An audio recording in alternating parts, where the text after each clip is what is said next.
Hi and welcome to this little travelmentary. This time I'm in Zurich in Switzerland and I'm about to take a train. That's why I am at Zurich's main train station right now. So what's the exact plan? It will be a Eurocity train operated by Trenitalia that will bring me all the way from Zurich to Milan. As always, I prepared a little animation summarizing the main aspects of this adventure. So we will need roughly 3 hours and 40 minutes for an airline distance of 135 miles. It's a quite picturesque trip and you people come with me. First of all, a few words about Zurich's main train station, or Zürich Hauptbahnhof as it is called in German. It is Switzerland's largest train station.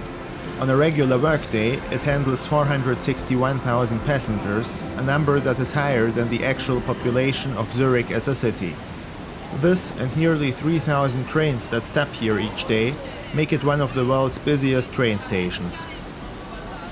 By the way, for those of you wondering, there is no lounge here. Right in front of me you see two trains. One is a double-decker regional train made by Stadler in Switzerland, and the other one is the train that I am going to travel with in this very video. It is an ETR.610 made by Alstom. An interesting fact is that the design comes from Giorgio Giugiaro, the same person that, among other things, designed cars such as the Lotus Esprit.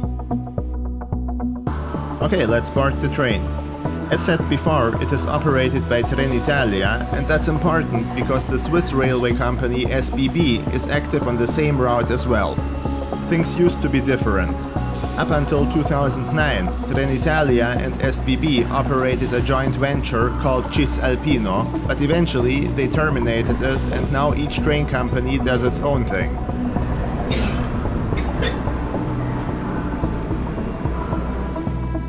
I know what you're thinking. Did he pay more than €100 or less? Well, the answer is it cost €120, and with that amount of money, you gotta ask yourself one question. Well, is it? I will try to find an answer to that, but for now, let me get to my seat. As you can see here, there's an overhead compartment, and my suitcase fits right in there, which is good. And this is my seat. I booked a first-class ticket, and actually I wanted to reserve a real single seat. I don't know why, but I ended up getting a single seat facing another single seat. Luckily, it was not used by any other passenger throughout the trip.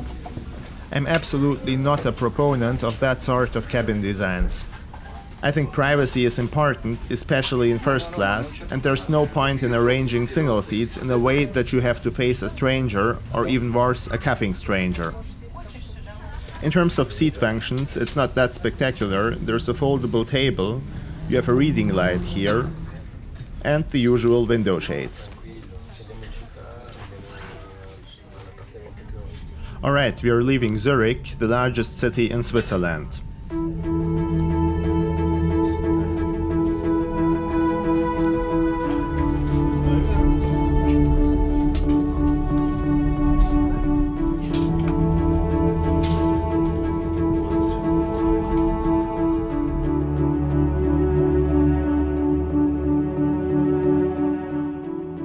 Going south also means that we get closer and closer to the Alps, so you can already spot some mountains in the background.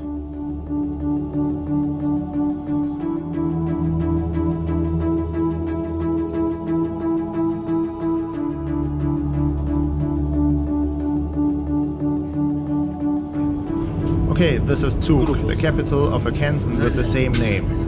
It's a remarkably clean little town, famous for very low tax rates, that's why you see so many office buildings here. It's also a city that is on the forefront of accepting the Bitcoin as a payment method. Zug is a very international town. 32.7% of its residents are foreign nationals, which is higher than the Swiss average of something like 25%. In this scene we are passing Lake Zug, from where you have a marvelous view to the Pilatus, a mountain massif not far from the city of Lucerne. And for the aviation geeks out there, the Swiss aircraft manufacturer is actually named after it and headquartered just next to the mountain. We are still seeing Lake Zug with another mountain massif, so we are definitely entering the Alps now. Our next stop will be Ad Goldau. As in most of my videos, I like to address topics around the trip. Something that frequently comes up in the comment section are delays on trains. So I decided to do some research to find out more about that aspect on Italian trains. So where can we look for numbers? Actually, the Italian state railway enterprise releases service quality reports where, among other things, they mention delays. I distilled the information from there and created some animations for you. So what's the situation like? Well, the good news is that the majority of trains leave the station pretty much on time or with a delay of less than 5 minutes. International connections, like the one I'm using here, tend to have a lot more delays than, for instance, regional trains. So far, there are no surprises in these findings, right? Then let's have a look at the next animation. Here you can see that the average delay is the smallest on regional trains, yet customer satisfaction in terms of punctuality is lower than on other trains. Seems like people on regional trains are more impatient. That might be because they are using them on a daily basis to get to work, and even small delays have more direct implications for those people than a delay for a business traveler on a long-distance train. This leaves room for interpretation, so please let me know your thoughts in the comment section below. Okay, let's talk about some other aspects of this train service. Unfortunately, there is no service to the seat. That's different on the SBB train, where they served me a meal called Zürcher Geschnetzeltes, which presumably consists of meat and which you can see here. I had to pay extra for it though. On the Italian train, there is a restaurant coach, but I didn't test it on that occasion because I was on a diet after some business class flights. In the meantime, we have reached the Italian-speaking part of Switzerland. You can already recognize it by the different architecture, different colors. More precisely, this is Bellinzona, the capital of the canton of Ticino.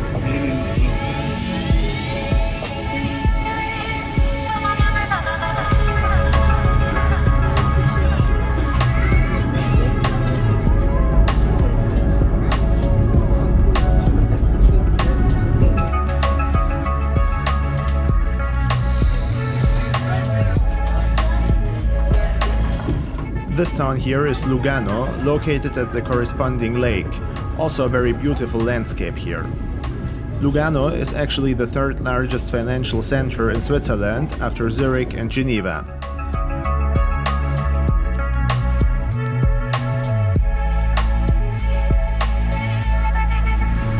Another stop on this route is Chiasso, the last one on Swiss soil before crossing the border to Italy. Switzerland may be a small country, but with a lot of variety. 4 languages, 26 cantons, it's a pretty fascinating place. That's good for me as a creator, and that's exactly why you can expect to see more videos from Switzerland. If you have any suggestions for specific trips that I should show, please drop them in the comment section below, which for me is always a good source for travel ideas.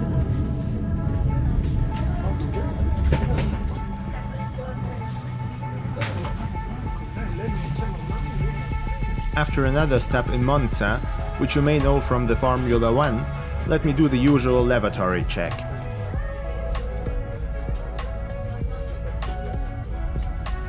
Not much to say about it, it's just a standard lavatory, but it comes with a 230-volt power outlet.